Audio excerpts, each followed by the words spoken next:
When most people hear the phrase religious trauma or spiritual abuse, they immediately jump to the conclusion that it denotes some form of sexual molestation. It may, but that doesn't mean it must. Spiritual abuse certainly and unfortunately can take the form of sexual violence or assault. Whether it's a pastor, priest, Sunday school teacher, or any other trusted religious leader, all too often the authority exercised takes a turn toward the sadistic and domineering. The overt nature of this form of abuse actually makes it easier to identify, as ironic as this may sound.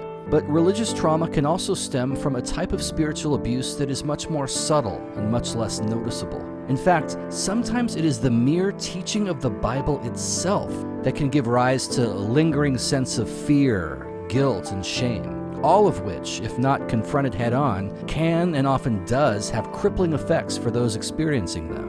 Whether it is being told, implicitly or explicitly, that you are worthless and evil, or that your natural desires are all deviant, or that unless you jump through the right hoops, you will suffer consciously in hell for all eternity, the result is the same: a paralyzing inability to function in the world with anything resembling peace, joy, or love.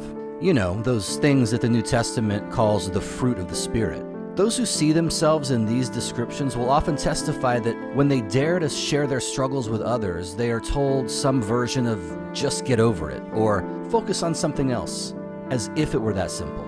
Without an experienced, trained, and trusted coach or mentor, the likely outcome is spinning your wheels at best and spinning out of control at worst.